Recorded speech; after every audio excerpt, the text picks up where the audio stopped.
We're the Non-Prophets. I'm your host, Jeff D. Our co-host is Denis Loubet. Howdy. And our producer, Russell Glasser. Hello. And we're live January 29, 2005. Welcome to everybody out there in the chat room. I see a healthy little crowd. Can I ask the guy with the name OYE what's up with that? Because there's a character, a dog named Oi in Stephen King's Dark Tower series, and then there's a crank caller you sometimes hear on the subgenius Hour of Slack that chants "Oh yay" into the phone over and over and over again. And I'm wondering if you have anything to do with either of those references. Just curious. Any instances of slurs, defamation, or discrimination against atheists or other non-believers in the U.S. media should be reported to the National Atheist Ombuds by emailing ombuds@atheism.org. Please remember to include as many details as possible and a news source where applicable.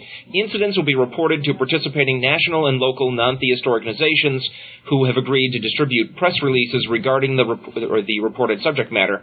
Their website is ombudsman.secular.ws.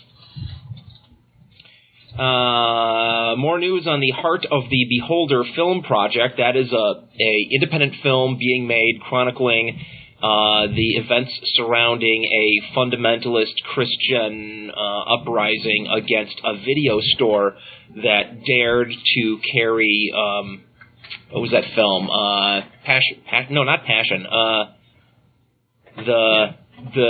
The Jesus film that the Christians all hated. The one they all hated. Yeah. The Martin Scorsese version. Yeah, that one. What's it called? Last Temptation. Last Temptation. Thank you. Anyway, that film premiered yesterday, according to their website, at the Freedom Cinema Festival in Utah. For more information about that film, you can find out at www.beholder.com. To answer your question earlier, Oi says... Oi.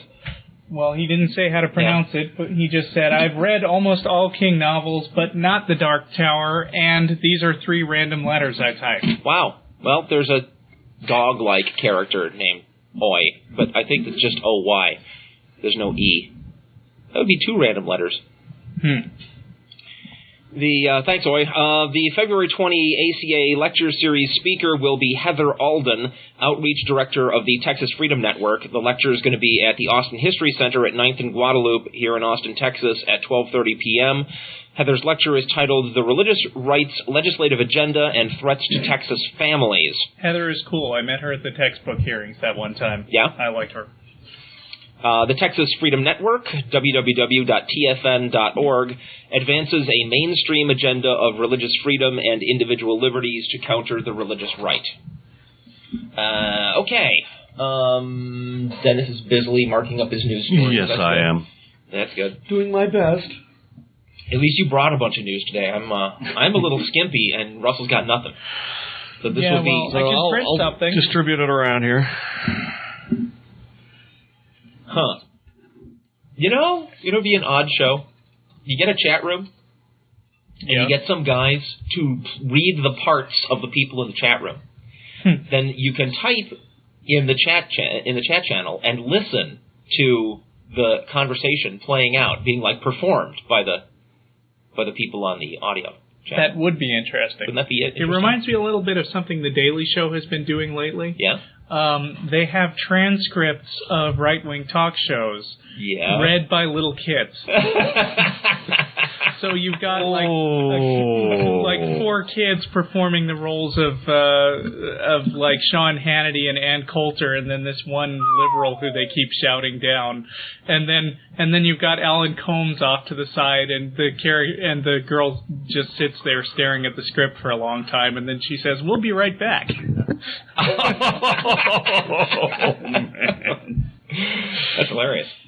Okay, CFI events calendar. On February 10th at the State University of New York in Stony Brook, Life Sciences Room 038 in Stony Brook, New York, Religion as a Natural Phenomenon from 2 o'clock to 3:30 p.m. The speaker will be Daniel Dennett.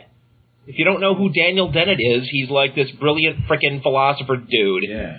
For more information or to attend, visit www.darwinsbu, darwinsbu.org/events.html. Also on February 10th, at the same university, the CFI On-Campus Regional Conference at 5:30 p.m. CFI On-Campus representatives meet with area students to develop strategies for improved campus impact, share successful campus organizing strategies, and plan events for the New York, Long Island area. And the follow-up speaker, Daniel Dennett. For more information, contact ZMiner, Z-M-I-N-E-R, at centerforinquiry.net. Again on February 10th, same university, in the Wang Center, Lecture Hall 2, Stony Brook, New York. Freedom Evolves from, that's the name of the lecture, I guess, from 7 to 9 p.m. The speaker, Daniel Dennett. He has actually got a book out called Freedom Evolves. It's, and his argument that anything worth being called a free will is not incompatible with pure materialistic determinism. For more information, there's www.darwinsbu.org/events.html. February 11th, at Stony Brook, New York, State University of New York, Stony Brook, same place, right? Next day. Intelligent Design and the Nature of Science, 7:30 p.m. Speaker, Massimo Pigliucci. You also probably should have heard of that guy, huh? He rules too. Does he also rule? Yes.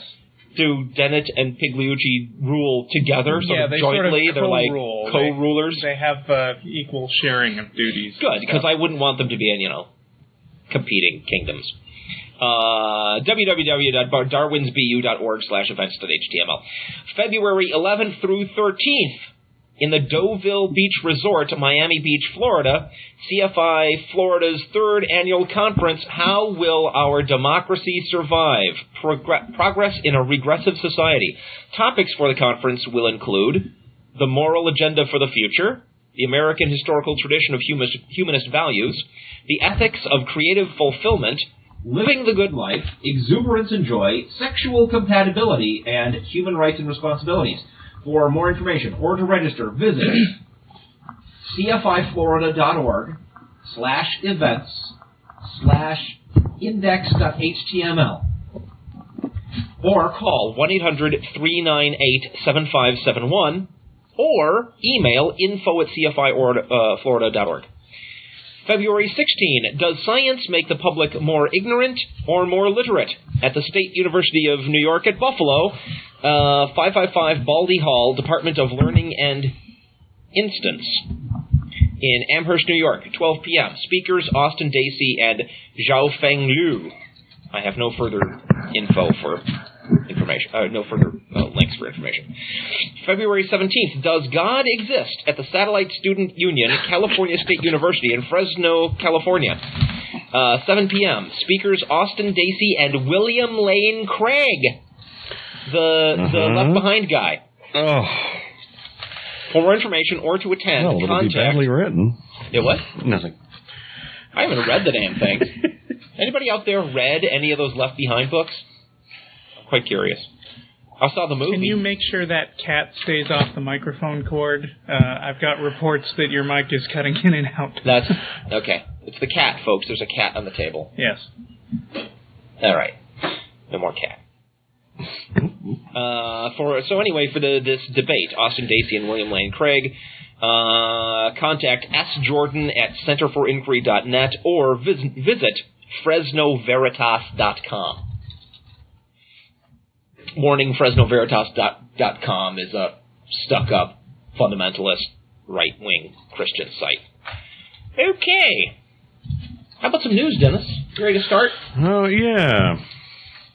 Want something lightweight or heavyweight? Let's go right for the heavy stuff. Heavy stuff. Okay, let's see. What some heavy news?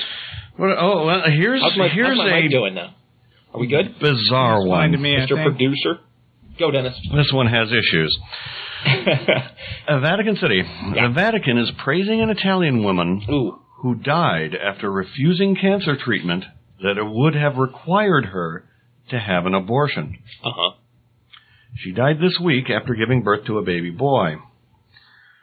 The Vatican's newspaper says the 41-year-old Fedrizzi found out she had cancer about the same time she learned she was pregnant, but made the choice of welcoming new life even at the cost of her own death.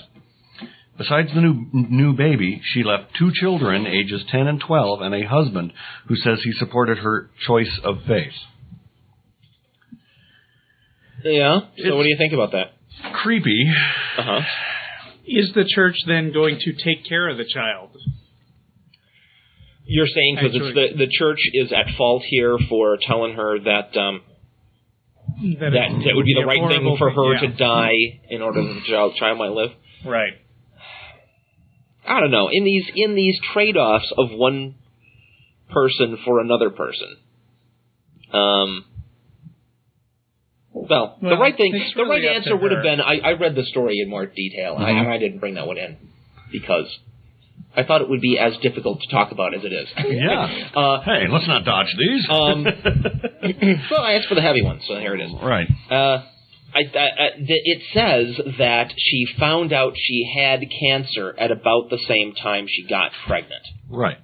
So we're not talking about the baby is just about to arrive and suddenly, you got cancer, so now, right. It's early in the term. It's like at the very, very, very beginning. Right. She knew. Mm-hmm. But then I look at it sort of like, well, it's a suicide, right? It is a suicide. It's a suicide. And I pretty much made my peace with the idea that anybody who wants to kill themselves ought to be left alone to go ahead and do it. I agree. Unless but the Vatican hasn't. There is... Well, but hang on. No, I know they have an opinion about that, about when it's appropriate. No, they have rules. They don't have opinions. They have rules. All right. Well, it doesn't say anywhere in the story that they said they were going to kick her out if she didn't, but they would have kicked her out if she had gone ahead and aborted. Yeah, that's probably true. They'd have said that's a sin, can't be a Catholic anymore. You had an abortion. Isn't that how that works? Sorry, I was chatting. But then on that grounds, I think people that join organizations that impose rules like that on them deserve everything they get. Right. Because they chose to sign up. Right. So I don't really have a problem with that either. I mean, any organization has the right to say what the rules are for its members. Sometimes they're actually Catholics since birth, and it never occurs to them to be anything else. I mean, yes, there is choice involved, but yeah, but I don't think we can necessarily be passing judgment on people that. I know I said they deserve everything they get. What I mean is that is the consequence, and it seems like, that's going to be the consequence of the existence of organizations like that, whether you chose it constantly or not, consciously or not. And once you're in for whatever reason, it's still up to you to notice if you don't like the rules and leave if you don't like them. It sounds like the Vatican is pro-euthanasia here. Well, yeah, that's the thing. I mean, they think that aborting a newborn baby is more of a bad thing than suicide. Too bad. And that is weird. That is weird because how do they decide that? Since God's rules are absolute, there is no one way's better than the other. There isn't. There can't be. If all the rules are absolute, breaking one is as good as breaking the other. There is no. Well, that's a good point. You know? You remember she euthanized herself. You remember a few weeks ago before the election. We can still say, I think suicide is still one of them sins, isn't it? Mm-hmm. As far as Catholics are concerned. Did she know for sure that she would die, or was there just a very strong I believe it says in the article there's no way she was going to survive. Well, and I don't feel like getting away on a technicality here. Well, but then we'd be talking about taking a risk instead of intentionally killing yourself, which is different. Yeah, it's different, but, heck, let's give the argument the benefit of the doubt and say everything was certain here. So I don't think the problem with this is that the organization has rules, because organizations are going to have rules, and that's what it is to be an organization. Yeah, sure. Right? I don't think that's it. I don't think that the problem even is that they said, yay, she followed this particular rule, so yay her.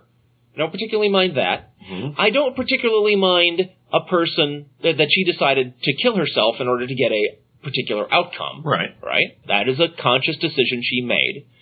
Influenced by outside opinions, but that's always going to be the case. I think you are right on. The issue is that while they're praising her for not having an abortion, they are also inadvertently praising her for killing herself. Right. Right? Which is supposed to also be a sin, and it shouldn't matter. Right. It doesn't bother me, but it should bother them. Right. So we're back in the same territory that we were in when we were talking about Catholics commenting on politicians, right? Who, they came up with a list of things that if a politician is in favor of any of these things, then you can't vote for him, conveniently leaving off things that are just as wrong by their own rules, so that there'd be a candidate left that their people could vote for. And it's purely arbitrary, or let me rephrase that. It's purely political. What they decided was going to be one of their, unbreakable rules is that they're not going to talk about right now, so they can have political power. Right. Right. That's a purely political decision. There's one of them things on our list of our deadly sins that we're going to say. We're not going to tell you it's bad to vote for a candidate that is in favor of that right now, because if we did, you'd all have to stay home. Right. That really is the problem, which is weird because it doesn't. That hadn't even occurred to me reading that story.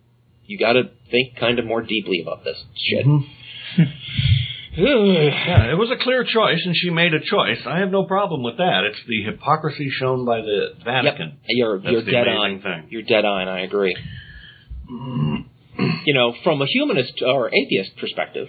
I said humanist. Apologies to all of our listeners that get angry when atheists call themselves humanists. But from the rationalist perspective, let's try that. I don't know too many atheists that have a problem with that one. From a rationalist perspective, what you got is a tragedy. Yeah. Right? Not at first. Exactly. Not at first, because it's dumb to assume that just because you started being pregnant, it's already a human being. Right. That's dumb. But ultimately, the way it played out, it was a tragedy. Had she found out she had the cancer and could either live or have the baby much later in her pregnancy, where everybody would pretty much agree that's a human being now in there, right? Right. Then what you'd have is a dilemma, a tragic dilemma. Somebody's got to die, and it really ought to have been her decision. Right. And it was her decision. It's just there's this creepy organization. Telling her, pressure. Praising her for that while simultaneously brushing under the carpet other rules they got that she had to break in order to get there. Right. There is no perfect answer to stuff. And that's, of course, what pisses me off about fucking objectivists who think that a thing like that can be resolved objectively. Right. True. All right. So, I'd only want to anger that segment of our listeners who are objectivists, because I think objectivism is frickin' stupid. Okay. Oh boy, since we're light on news. I thought this would be a more heavily opinion-oriented show. Russell, you want to say we'll be right back? You're not an objectivist. None of you guys are. Oh, no. Okay. I have an extremely lightweight story, if anybody wants to read that. What bothers me about objectivism... Good. Go for it. Yeah. What bothers me about objectivism is not so much that they believe that there can be an objective solution to things, because maybe there can, maybe there can't. Yeah. But what bothers me is they say there's an objective solution to these knotty moral problems, and it's this. Because right. Well, but if it was true that there is an objective answer, that's the only condition under which somebody could say it's this. It's this thing right here. But a lot of other people believe that there are ways to figure out how to be moral without referencing a god. I mean, that's kind of what the Euthyphro Project is all about. Yeah. EuthyphroProject.com. Check it out. Well, now, wait a minute. What are the objectivists? But they're not objectivists because they disagree with what the objectivists are saying. And the objectivists want to take this stance that if you're going to be objective about your approach to reality, then you have to go with our set of rules. Which strikes me as very religious. Again, that doesn't bother me. It's that their set of rules has no objective basis. Right. It all comes down to, some assumptions, which is fine. I mean, my views about reality come down to some assumptions. I'm not omniscient. I'm going by the knowledge that I do have and making some further assumptions. You're stuck with that, right? Mm-hmm. For example, my favorite example is solipsism, right? Yeah. I don't believe solipsism is true. I think there really is a physical existent universe. And I think that largely because if I didn't, I would be wandering around going, well, what's the point to even trying to figure anything out, right? It seems to me, a necessary assumption, but, possibly not true. How do I know? The difference is I'm honest about that. And objectivists pick some things and say, these are absolutely objectively true, when they are just as much assumptions as what I'm making. Right. Some people in the chat room, is asking what is objectivism. So we're kind of assuming common ground here. Okay. You want to go ahead? Objectivism is a philosophy pioneered by Ayn Rand. Ayn Rand. And it's a very worthwhile thing to try to have, right? Yeah. A moral system based on objective truths. Fine thing to try to have. I'm all for trying to have that. But the thing is, there are some assumptions imposed by the philosophers of objectivism that everybody else just swallows. And I think those assumptions themselves are subjective, not objective. And that's where the whole thing falls apart. And it's fine. What is that biblical thing? You build your castle on, or is that the Three Little Pigs? It's fine to build your house out of bricks, right? It's a good thing to build your house out of bricks. But if you build your house out of bricks on Jell-O, right, still not going to last very long. No, it's Monty Python. Is that Monty Python? The king said it was daft to build a castle in the middle of the swamp, but I built it all the same. Just to show him it's like a little swamp. So I built the second one. I think we can all go all the way through that whole. Yes, we can, but we won't. Okay. Well, I hope that. Yeah, they have a website, don't they? Probably. Objectivism.org. I'll bet you if you do a web search for it, you'll find out. I bet they have an objective website. I have met objectivists who are entirely reasonable, which is odd because I don't know. Those people have got to deal with the fact that they got this philosophical system that, at its root, claims to be purely objective, but isn't.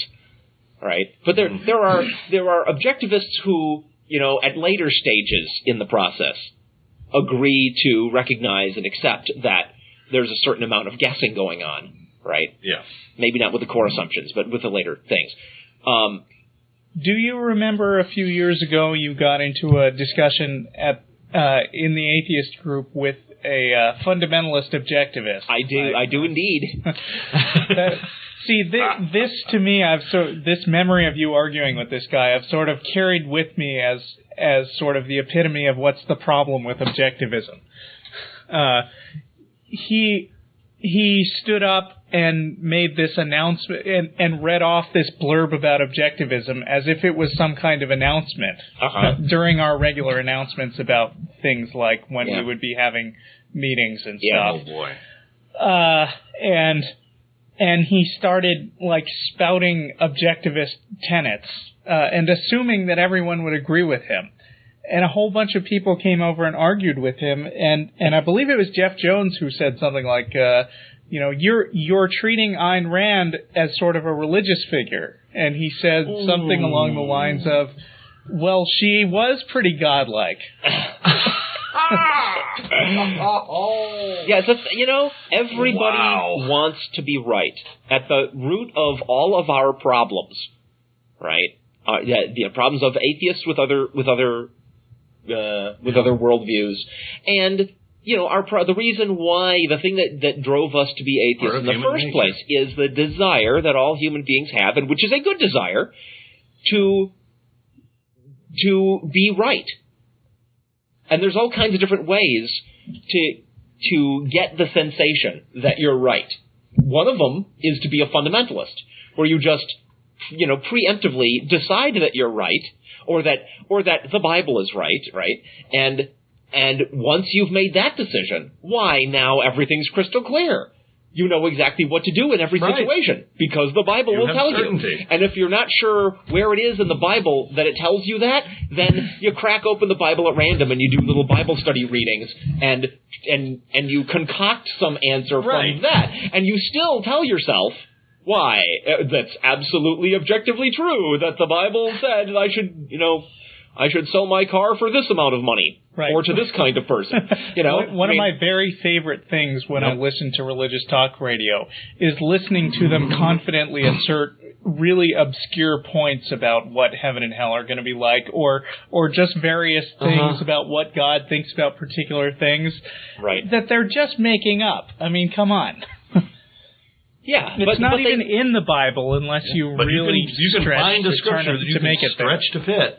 But that is one way to get the sensation that you're right. Another way to get the sensation that you're right is to actually know stuff, right? To test it out. Yeah, to actually learn stuff for yourself. Another way to get the sensation that you're right is more like what I do, which is know just enough to be able to make to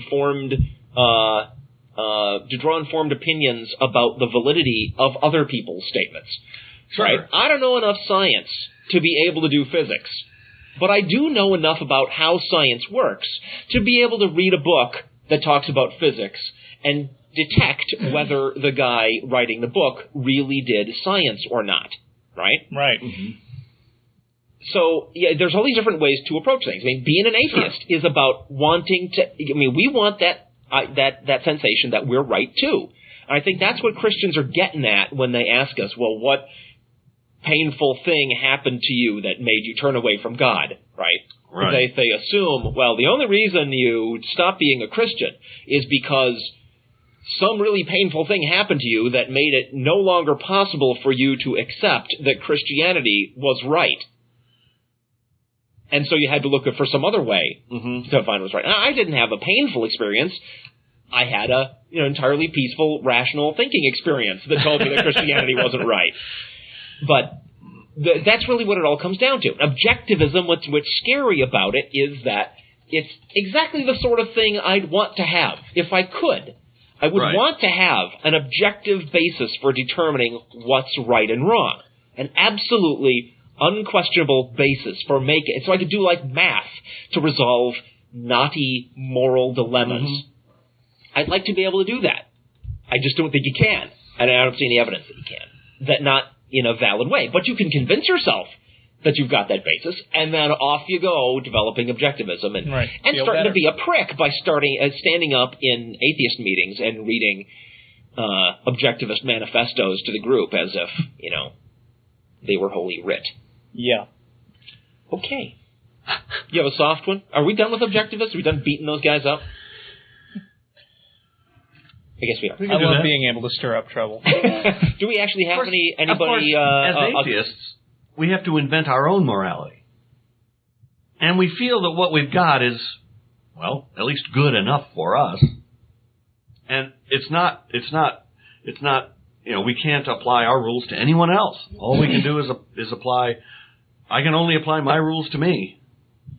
Well, what do you... I don't entirely agree with that, because there are... in fact, we do apply... I mean, we're stuck applying rules to others if we want to live in a society, right? Yeah. There's laws. And those are rules that are applied to others. Right. But so it's not purely personal. There's some consensus building that leads to conclusions like, we don't want people wantonly running amok in the streets, killing one another. So we'll have a rule against that. Now, is that objectively true? No, I think that's consensus built.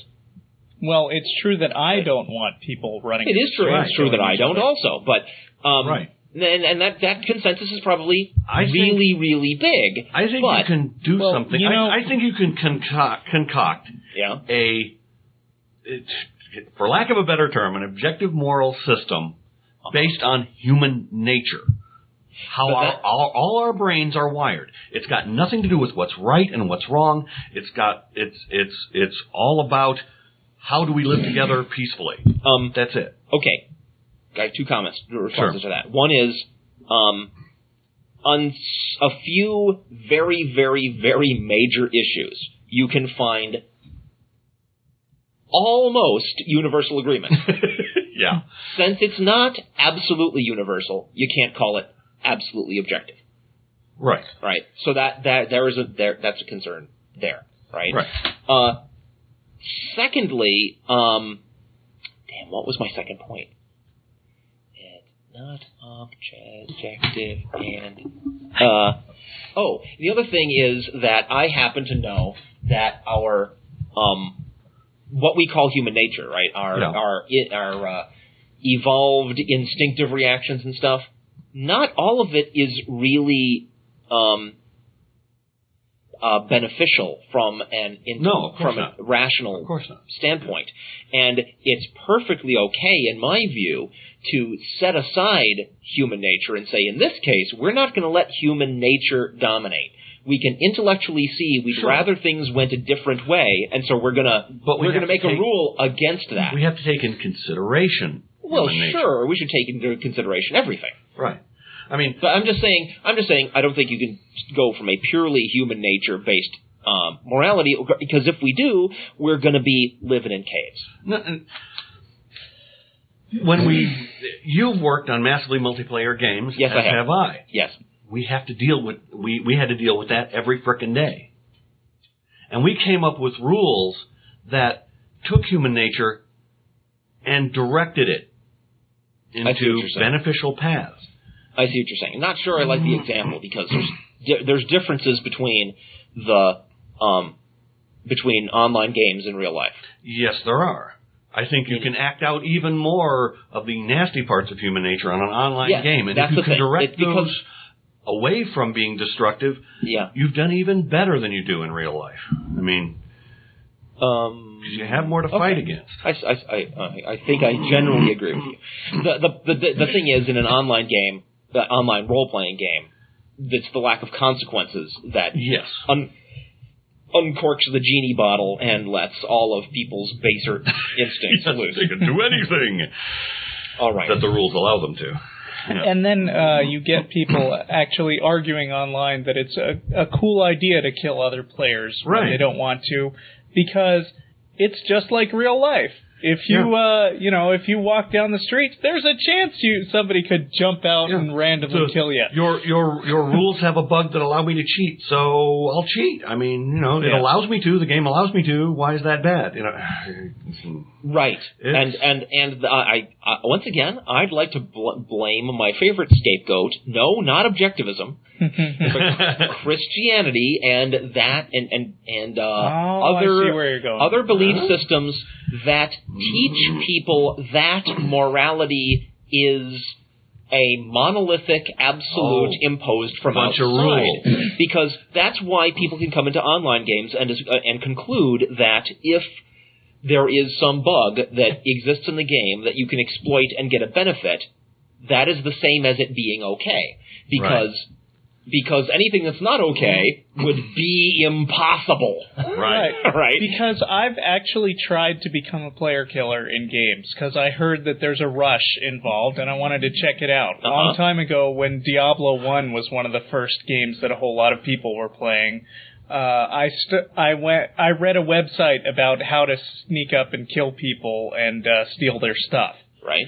And so I tried it once, and I pulled it off, and it was exciting, but I felt something that I think the author of that website must not have felt, which was I felt really bad for the guy. Yeah. I mean, I thought about how he must be feeling, and I said, here's your stuff back, and I quit and deleted the character who I meant to be my player killer. I've had similar experiences, not in online games, but in face-to-face tabletop role-playing games. Yeah. I don't like to play bad guy characters because I'm good at it, and it makes me feel bad. I had another artist friend of mine, Bill Willingham, ran a villains superhero campaign, and I played a character that really made my own skin crawl, and I had to drop out. It's nasty, isn't it? Yeah. So, but you know, that's that human nature thing where, I mean, and I don't know. I think for some people, I don't immediately want to pass judgment, Russell, on the kinds of people that play online games and enjoy player killing, because they're not really killing somebody. Right. It may be that they are emotionally more mature than us, in that they recognize they're not really killing somebody. Yeah, but right? you are actually making somebody feel bad. Somebody, but you make somebody feel bad. But we have a gut negative emotional reaction. We are overreacting, perhaps, to the situation, which is really not killing. Right? Yeah, it could be that the person we've killed and taken their stuff with in the game doesn't really feel bad about it. Well, no, we don't know that. But even if they do feel bad, they're just feeling bad about losing some things their but we don't want character to make acquired. people feel bad. Well, but that is a much lower level issue than killing. Sure. We're feeling like, at least I do, feel sick to my stomach at having gone through the motions of doing some horrible crime. Right. Yeah. Right? Yeah. Where I haven't really done some horrible crime, I've just annoyed someone. And I annoy people in other ways all the time. I'm sure that at least one objectivist is going to listen to this show and be annoyed. And I don't feel at all bad about that. So, you know what I'm saying? Yeah. Now, at the same time, it's tough. Have you guys ever heard of, what's it called? Crap, I'll need to get the article.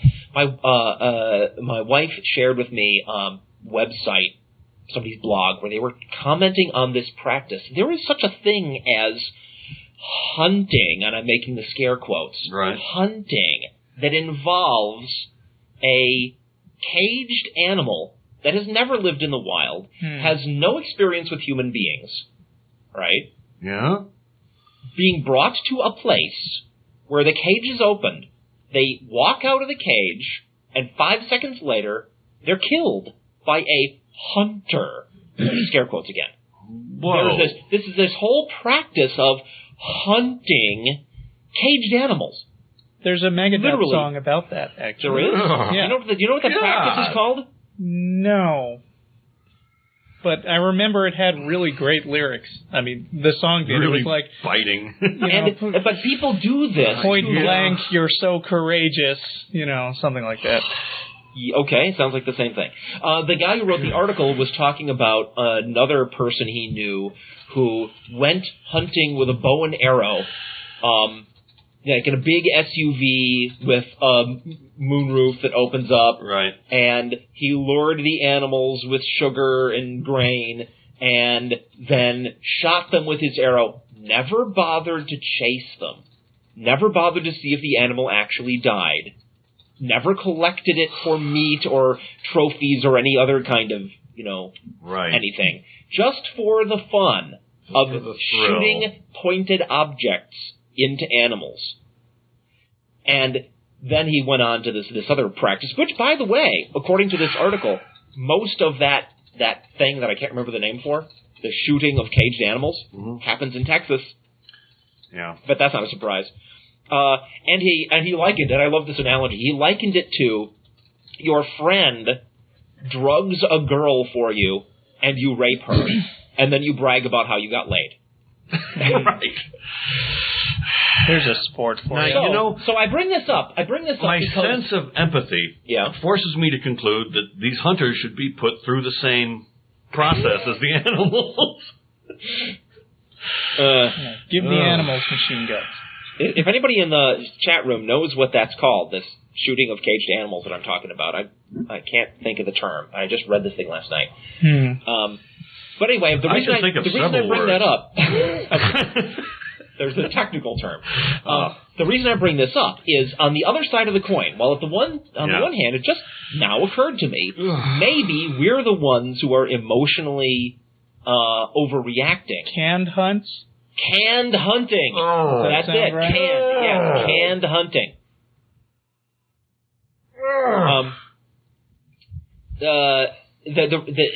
It could be that in online games or face-to-face role-playing games, when we play characters that do evil things, it emotionally bothers us. That might be us overreacting because really, no serious harm has been done. Someone is being annoyed. Minor harm has been done, which the kind of harm I do in other, for other reasons all the time and don't care. Right. But the other side of the coin is I am worried about the human nature that makes some people want to do things like canned hunts. Right. Right. That it could be that it is the very thrill of killing someone, even if you're not really, but it's just a game, that it's the desire for that particular thrill that is attracting them. As Andre the Giant once said, "My way is not very sportsmanlike." Yeah. Oh. Yeah. Let's get off this subject. It puts my teeth on edge. Okay. I'll read I don't have anything that's going to take your teeth off edge, but I can change the subject. Okay. All right. A statement on the intelligent design of life. Oh, boy. The following is a statement on evolution and an alternative that a school administrator in Dover, Pennsylvania, read to high school biology students the week of January 16th. The Pennsylvania Academic Standards require students to learn about Darwin's theory of evolution and eventually take a standardized test of which evolution is a part. Because Darwin's theory is a theory, it continues to be tested as new evidence is discovered. Okay. The theory is not a fact. Gaps in the theory exist for which there is no evidence. A theory is defined as a well-tested explanation that unifies a broad range of observations. Intelligent design is an explanation of the origin of life that differs from Darwin's view. What? The reference book of Pandas and People is available for students who might be interested in gaining an understanding of what intelligent design actually involves. There's no explanation involved. With respect to any theory, students are encouraged to keep an open mind. The school leaves the discussion of the origin of life to individual students and their families. As a standards-driven district, class instruction focuses upon preparing students to achieve proficiency on standards-based assessments. So this is going on right now. I'd like to read something. Filth. Well, I'd like to dissect this. Okay. Because I think there's a lot going on here. There's actually a response to this sort of things in a very excellent editorial in the New York Times this week, which you reminded me of. But you go first. Let me go through this. First and last paragraphs say we've got to test your kids eventually according to these standards, which include evolution. So we're sorry, we're going to teach them on the standards that include evolution. Hey, Cat. Russell. What? Oh. Damn, Minox chewing on the power cables. Is the show okay? As far as I know, yeah. Remind me to move all this equipment somewhere high after the show. For those of you who were not are not present here in the studio, we just had a cat chewing on the microphone cord. Actually, literally chewing up a storm, like they were giant licorice ropes. Okay. So the first and last paragraph of this is an apology, right? But it's not us. We're forced to teach evolution. We're sorry. We have to teach it. Then it says, because Darwin's theory is a theory, it continues to be tested as new evidence is discovered. No, not because it's a theory.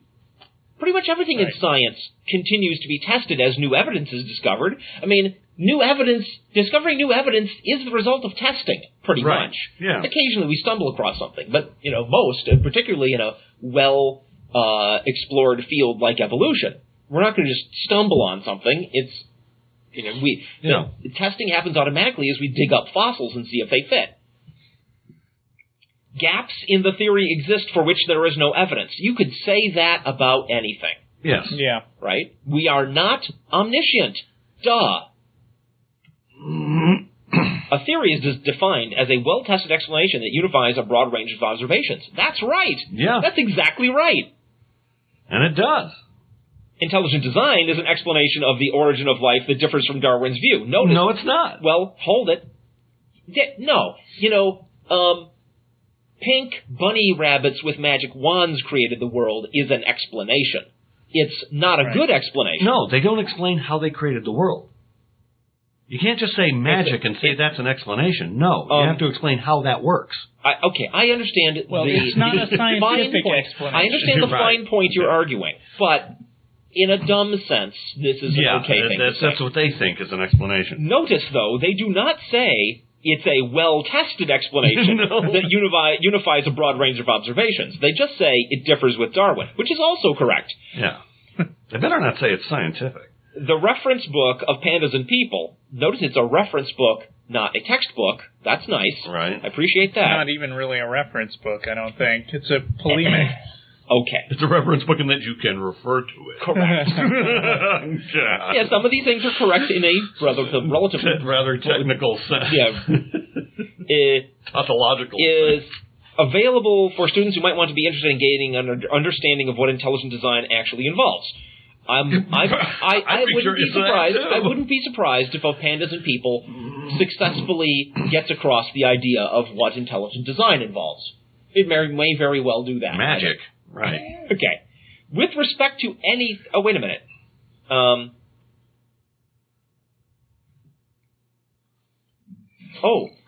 skipped something here. Because it's a theory, it continues to be tested as new evidence is discovered. We did that. The theory is not a fact. Notice the phrasing of this sentence. I find this the most egregious sentence in the entire thing. Because it doesn't say, a theory is not a fact, and try to make even the layman's argument that there's a difference between an established fact and a theory, right? It's not even doing that, because it doesn't say a theory. It's not talking about what theory means. It says this theory is not a fact. Well, how the fuck do they know that? The next sentence is, gaps in the theory exist for which there is no evidence. But that's true of everything.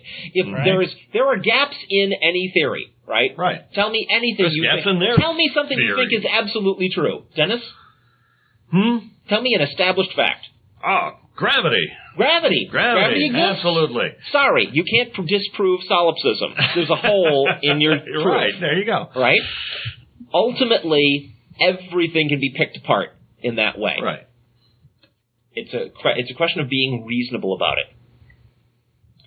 So, with respect to any theory, students are encouraged to keep an open mind. Wait a minute. Okay. They just said, let's put in their own definition, their own correct definition. With respect to any well-tested explanation that unifies a broad range of applications, students are encouraged to keep an open mind.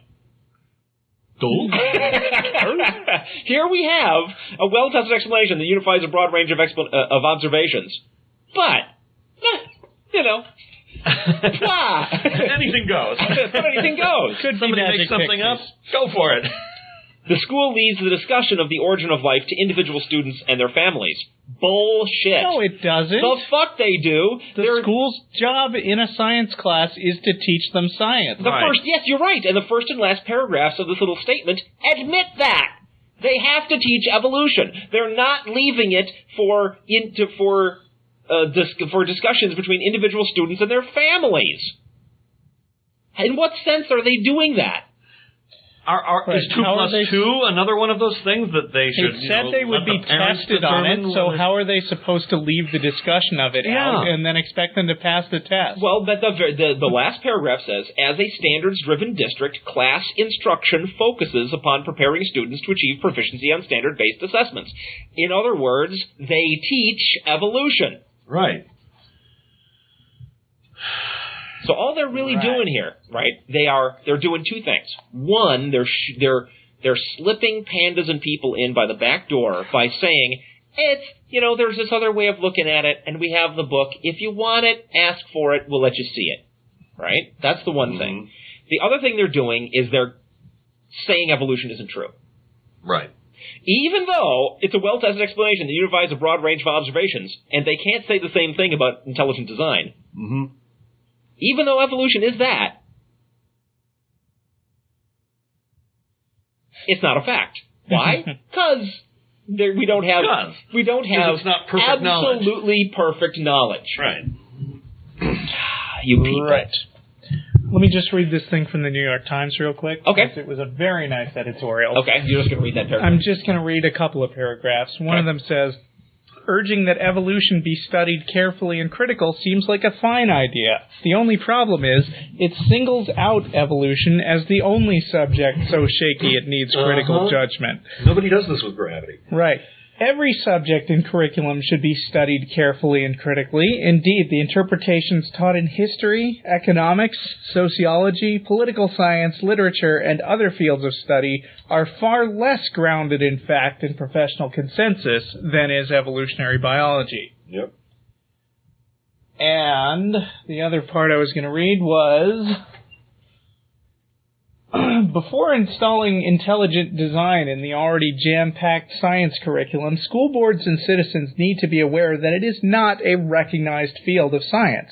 There is no body of research to support its claims, nor even a real plan to conduct such research. In 2002, more than a decade after the movement began, a pioneer of intelligent design lamented that the movement had many sympathizers, but few research workers. No biology texts, and no sustained curriculum to offer educators. Another leading expositor told a Christian magazine last year that the field had no theory of biological design to guide research, just a bag of powerful intuitions and a handful of notions. If evolution is derided as only a theory, intelligent design needs to be recognized as not even a theory, or not yet a theory.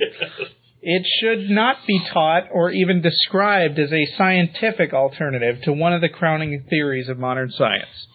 Absolutely. That's good. Well said. Agreed. Just so happens, I have something similar.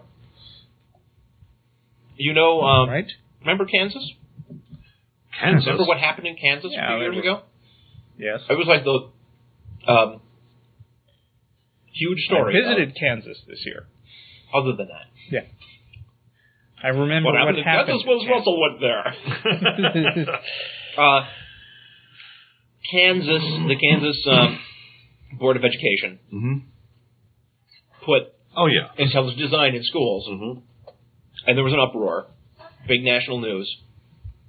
Next wave of elections, the fundamentalists got kicked out, and science class was repaired. Right. They're at it again. Oh, good. This is from a website. It's a blog by a guy who tracks the state of science education in Kansas, and here's what he had to say. With the first Kansas State Board of Education public hearings on the revised science standards scheduled for February 1st in Kansas City, you may be wondering what all the fuss is about. On December 7th, The 26-member Science Writing Committee, appointed last May by the Kansas State Board of Education, submitted Draft 1 of the proposed 2005 science standards. Then, on December 10th, an 8-member minority of the Science Standards Committee, led by William Harris, submitted recommendations for further revision of the draft standards, which they claim, in a letter to the board, presents, quote, a purely naturalistic perspective on a question, where did we come from, the answer to which has profound implications.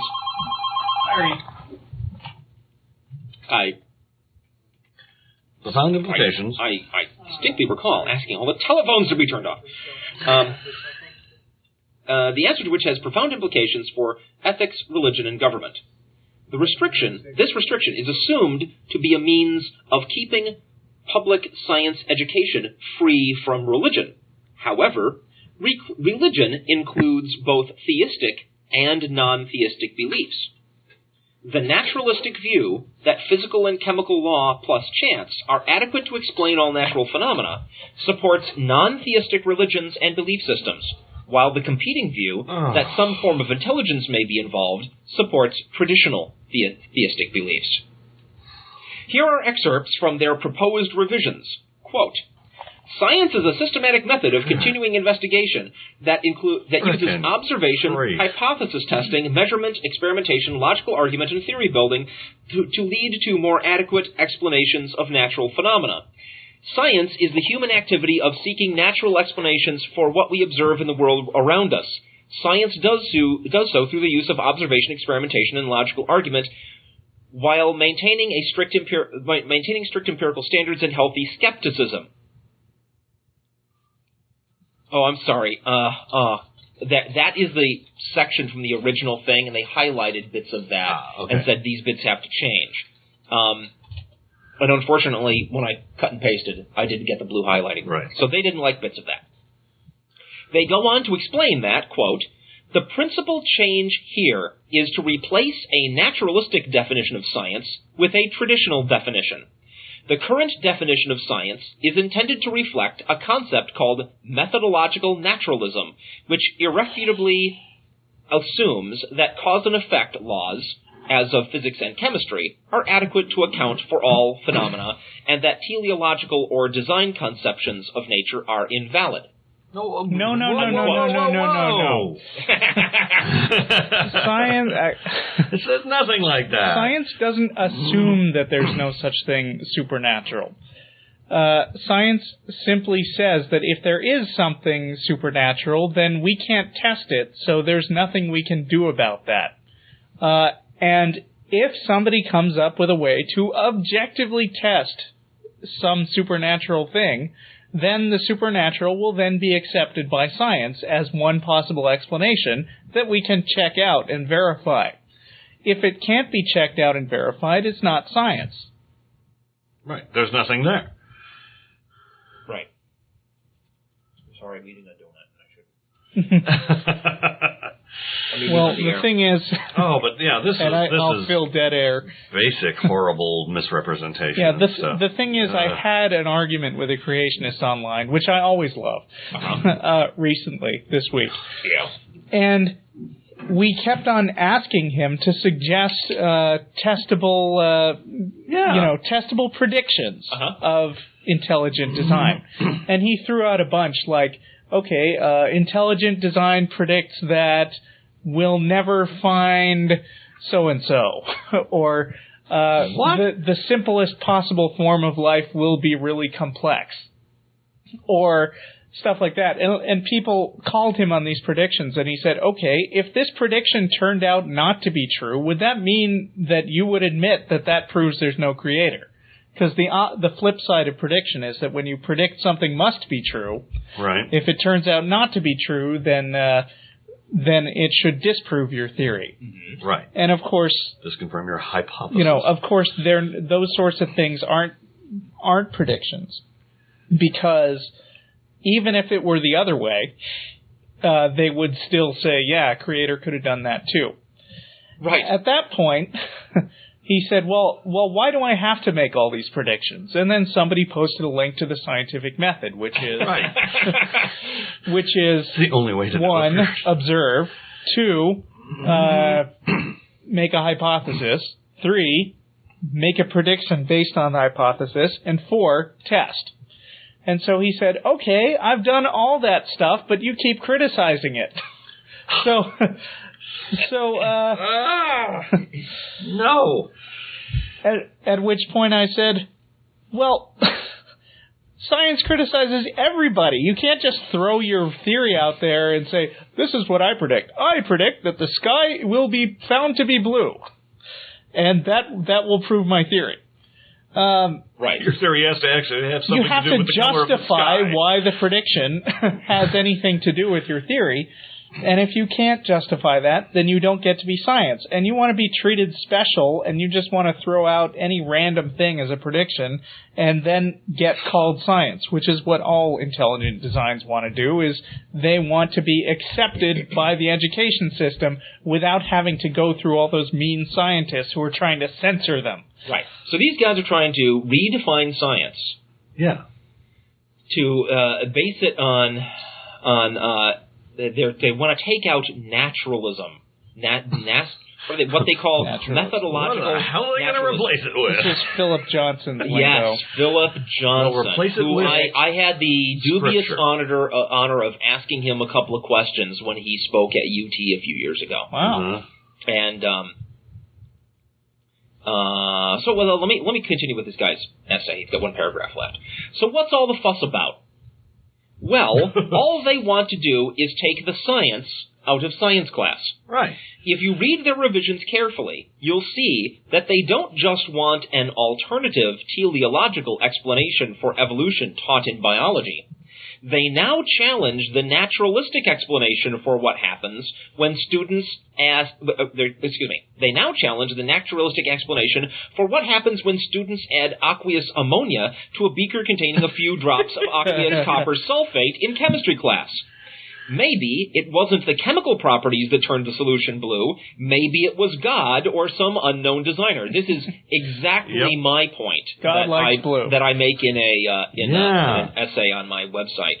That it's what science does when you mix chemicals in certain proportions a lot and you get a statistically significant result is science says, okay, all the evidence suggests that it's the physical laws that drive the conclusion, right? Right. If you insist on keeping the idea of supernatural entities interfering live, then you can never answer the question, right? Because the reason you can't arrive at a conclusion. If it always turns out one way, or if it sometimes turns out another way, you can't answer why.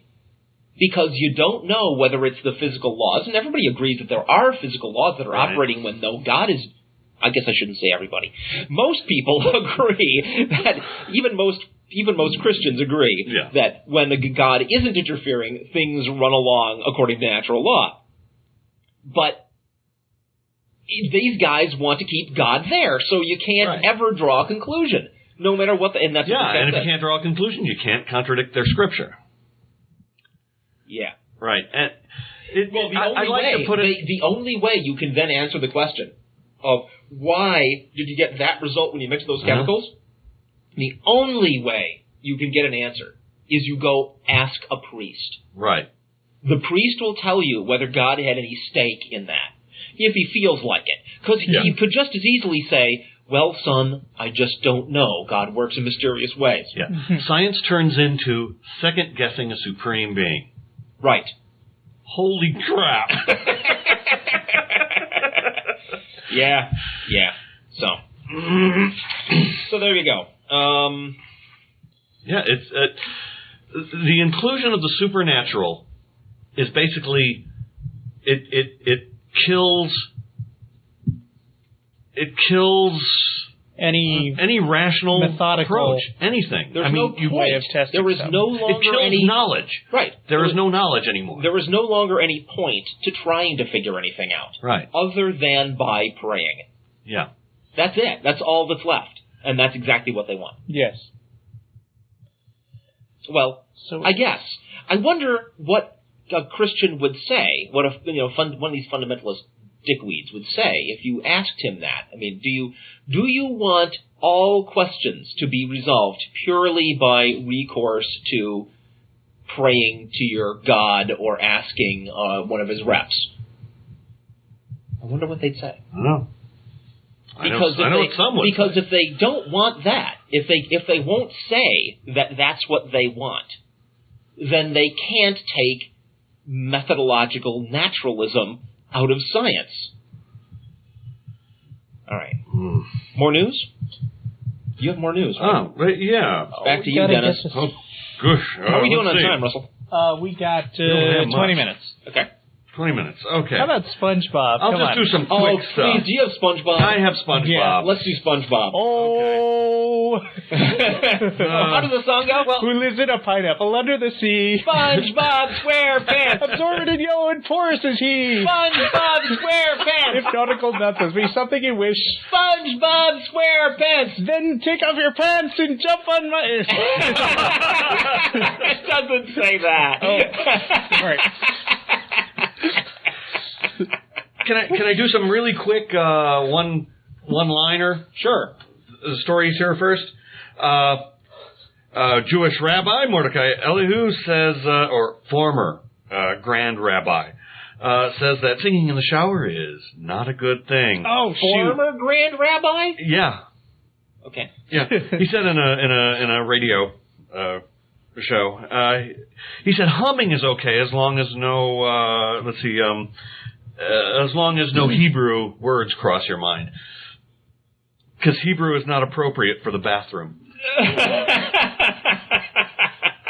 the hell? That's a weird-ass story. Lest we forget that Christians are not the only religious lunatics out there. Yeah. Also, Passion of the Christ lost its bid for getting a nomination for Best Picture. Really? Yeah. They did letter writing campaigns and all sorts of stuff, and apparently nothing worked, and so they're all whining about that. Going, they all hate us. Hollywood hates us. No, they're all. There were how many movies that came out last year? Of which yours was one. Oh, I know. It's like, let's see, what is it they said? Hollywood has spoken. Don't mess with us is what they're saying. Jennifer Groves, SeedsPassion.com. Don't mess with us because we will not consider your talent if you do anything that is Christian, Dennis, is the message that's coming out. Dennis, see the passion. See the passion. Not okay. see the passion. Hey, it's spelled that way. Oh, boy. But let's see. They say, but people respond, well, a movie that got far, far better reviews and made even more money is the 7th-ranking movie of all time, Shrek 2. Wasn't nominated for Best Picture either. And nobody's outraged about that. In fact, Christian movies historically have done very, very well at the Oscars, going back to Best Picture winners, Going My Way and Ben-Hur. So, yeah, but that was back in their father's day. In recent years, a top Oscar winner went Christians ruled the nation. Somebody portraying a nun in a respectful way, Susan Sarandon in Dead Man Walking. Okay. So, yeah. That's so they whine and whine and whine because their little pet movie didn't make it. Can I have your SpongeBob story, please? Yes. As a matter of fact, you can. There's a lot of it. I don't need to read all of it. There's actually been a more recent cartoon character attacked by the religious right. What's that? More recent than more recent than SpongeBob. Okay, there's a cartoon called Arthur, and he's a cartoon animal guy, and there's this cartoon bunny that is got his own spin-off show where on PBS this show airs, and it's like the cartoon character introduces these segments that talk about kids' lives all over the country, and they had an episode where there was a pair of lesbians who were a girl's mother, right? I think a little girl's mother. Yes, I've got that story here. You got that story? Mm-hmm. All right, let's do that after SpongeBob. Okay. This is from a commentator on MSNBC. This isn't simply a news story, but anyway. Last week we reported on that enormously silly speech of a Dr. James Dobson of a group called Focus on the Family, in which he warned a largely congressional audience that a new video featuring the SpongeBob was being used by a pro-homosexual group. The 21st century of the infamous Tinky Winky controversy emerged from a simple set of facts. A DVD featuring a video created by another group, We Are Family Foundation, used dozens of top kids characters and was being sent to thousands of elementary schools to promote tolerance on all levels. But the teacher's booklet included with this video included 3 passing mentions of what to do if kids asked about atypical families ranging from one-parent homes to children living with their grandparents to families with same-sex parents or couples. The answer in the booklet was simply to remind kids that all families are different, but all are based on love. You have a highlight down a little later. I'm not sure how this flows. Read what you want to read. Okay. The video, which we showed on Countdown, contains not a single reference to sexuality and only about 4 clips of SpongeBob. Heck, the Count from Sesame Street stole the damn picture. And the advice to the teacher seemed pretty logical, as opposed to telling a 7-year-old that his best friend and his 2 mommies were all going to hell. Plus, the Count, the Count is a vampire. Yeah. He, burns at the touch of the Holy Cross. How can they go after SpongeBob and leave the Count alone? He's like a Muppet vampire, which makes you wonder what he lives on. I mean, does he suck felt? Don't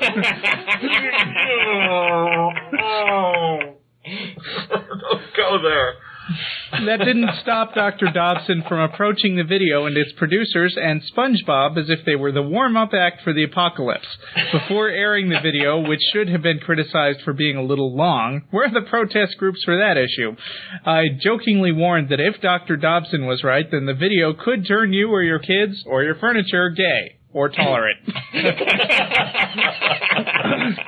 The spam emails began coming in Tuesday night. They were pretty routine, damning me to eternal fires and reminding me what they did to Dan Rather and how I'd be next.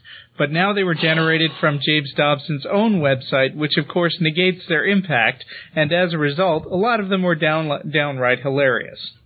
I don't think I'll read the hilarious emails, but come on, we have to have one. Are they in there? No? Okay. Yes. Okay, you take it. There was a bit in there that was... Well, you look for it. I'll look Russell, for it. You had commentary. Yeah, I imagine that the video must have gone something like, Hey, Patrick! Hi, SpongeBob. Don't you dare. Do you want to go have a gay sex orgy? Okay. Hey, what are you guys doing in there? Oh, look, it's Squidward. Show me what you can do with that big nose, Squidward. Yeah. Wow. I've never experienced anything quite like this in my life. I hope there's no slide whistles involved. You guys. I apologize for that. Yep. The letter writing campaign? Yeah. Where they sent email? It said the problem, something approaching 20% of them were simply blank. Others began with or consisted entirely of the preamble, please delete these words and type your own message here. So they had some sort of web form that you could, people just and some people send just it off clicked and just, it. yeah. I bet you anything. Yeah? Well, you finish that. Others referred to Dr. Dobson as Dr. Dobson, Dr. Dobson, or Dr. Dobbins. Many were cut-and-paste repetitions of one another, and about 20% were from false email addresses. One particularly useful one included the actual instructions on the website as to how to conduct the campaign, which I produce here in full. I bet you anything, at least a significant number of those emails that were forms you fill out, they paid to send those emails. Because we covered this last year or something. There was, I forget what the cause was, but, you know, when I get email from, say, the ACLU, right, or Americans United, or, you know, any other major organization asking me to please support their letter writing campaign, they never charge me. Christian sites will actually charge their viewers. Oh, my Lord. To pass on their message for them. Why? Because that's what this is all about. This is all about whooping up controversies so they can farm money off of their believers. That's what it's about. Ugh. Yep. Can I have that story back? Because some people are asking what the URL is so they can go enjoy the messages themselves. I will get it for you. Let me just have the pages. That's what I'm trying to find. Okay. All right. So, how now what are you doing on time? 10 minutes? 5. No. 5 minutes? 10. 10 minutes. I don't want to give you people the impression that, you know, we want to finish up and get out of here or anything. It's actually today a matter of light news week, and so we're going to have to make stuff up. Yeah. But George Bush was sworn in. Yeah. With the big religious ceremony. But okay. Yeah. Well, he also had people lining the street as he had his inaugural parade with giant impeach Bush posters and stuff. That's new. That's good. You know, when we talk about this stuff, I mean, really, what's scary about all this is what I just said about it's all about whooping up controversy so you can make money, right? Mm-hmm. So what do they do with the money? Well, most of it goes into their pockets, I'm sure, but some of it goes on to try to achieve some of their goals, right? Or to build up, you know, A, to achieve their goals, but B, or more importantly, B, to build the size of their organization. It's like any corporation. Part of your money goes into growth, right? So you can have a bigger company so you can make even more money. So what happens when you build the size of an organization that's clamoring for some issue to be, you know, settled their way? You're inevitably going to move closer to actually getting your way. And also using that money for promotion. Any business promotes its products. In this case, they promote the cause they're whooping up. So there's this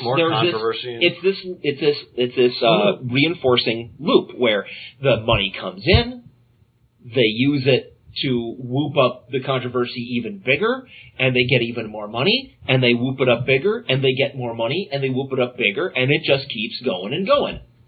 But it can't go on forever.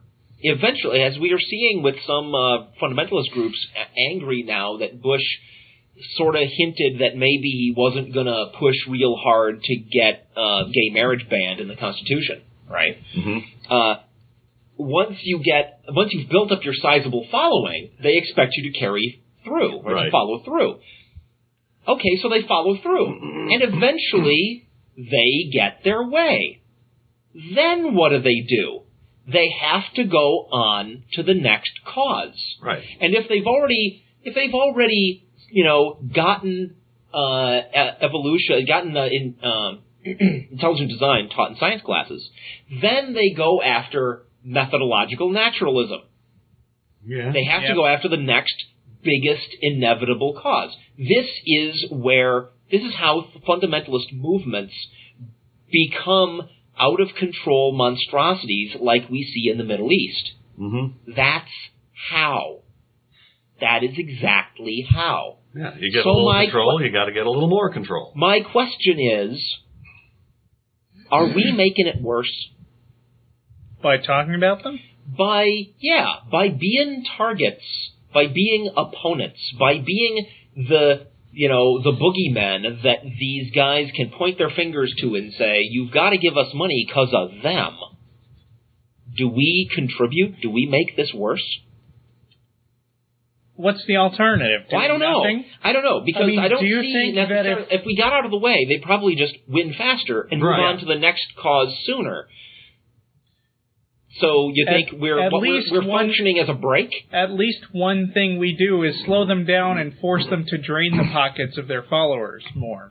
That's a possibility. But notice what they're doing there, right? What is the big thing the Bush administration wants to do with our federal funds? Give it to churches. Right. Right. They know that they don't have infinite pockets on their, redneck NASCAR watching hillbillies.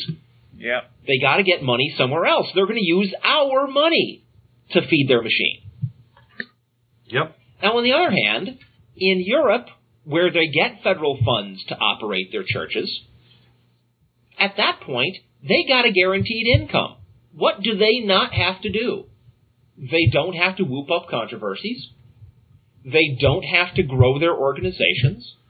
They don't have to drain the pockets of their followers. They just get paid. They're paid off. And they don't cause any waves. And eventually they dwindle and they die.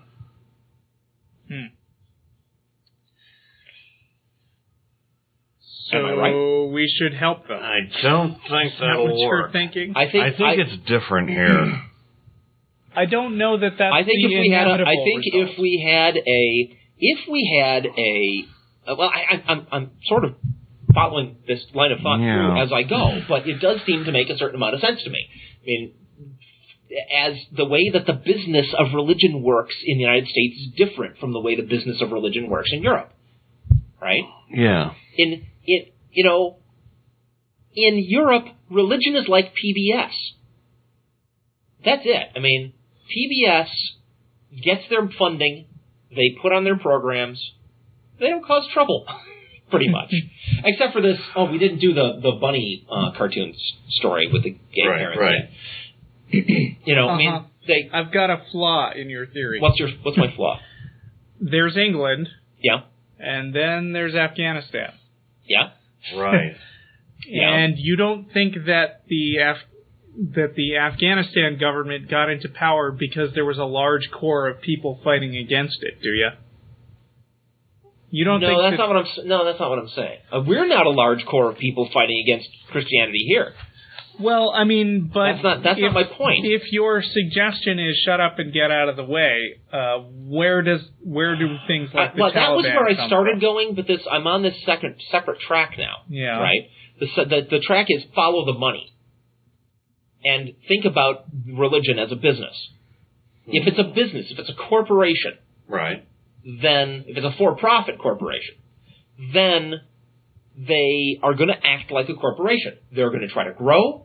They're going to market. They're going to, and they're going to have to get things done in order to keep getting money coming in. And if the money starts drying up, they have to look elsewhere for the money. Yeah. Right? That's what corporations do. Right. For-profit corporations. If it was a non-profit, it would just have its budget, it would do its thing, would not have a pressure on to make more. And I think the course of religion would go more like Europe. What non-profit religious organizations are there? That's not what I'm saying. Hmm? In the United States, religion gets its money from its followers by acting like a corporation. Marketing their little things that their money if they were non-profit, it would be in Europe. It's like a non-profit in the sense. I'm using the wrong term. Let me drop the word non-profit. They are subsidized. They're not even subsidized. They're fucking paid by the government. All of their financial needs are paid by the government. They have no need to go out seeking money. No need to grow. No need to market. No need to achieve anything. They just get their money for free. I don't know. I don't think that would work. But why then? Explain why religion has taken the course it's taken in Europe, as opposed to the way it's gone here. I mean, up until now, the only argument that really seemed compelling at all that I was aware of for why religion is failing in Europe and taken over here is Europe is older, the people that live there have more of a grasp of how dangerous it is. But, I don't get the impression in Europe people don't talk about the evils of religion a whole lot more than they talk about it here that I know of. No, they don't. They're sort of ambivalent about it. Why are they ambivalent? I just don't see the filthy cretins we have now pushing religion, shutting up for any reason whatsoever. I mean, if there's money to be made, more than the state will give them, they'll go for it. Yeah, on top of what the state will give them. I don't see it. They know they can make millions. So the problem is the actual people. They know they can make millions. But we're running out of time. What is your answer? Is it's the people? There's something the problem about is our religious culture. leaders that There's we have. something about the culture of America that encourages those people. Well, that's something for everybody to think about until we're back in 2 weeks. Thanks for listening, everyone. Wait a minute. Is 2 weeks Darwin Day? I don't know. We'll check that would be the 12th. Yes. Darwin Day is February 12th. That's our next show. Actually, there is a chance we will not have a live show then. We'll post something on the website about it because there's plans to have a big ACA celebration on that day, which would interfere with the show. So anyway, everybody have a wonderful Darwin Day, one reason or another, and send us email if you have feedback on what we just said. Thanks for listening, everybody, and we will see you when we see you. Bye-bye. Bye. See you later.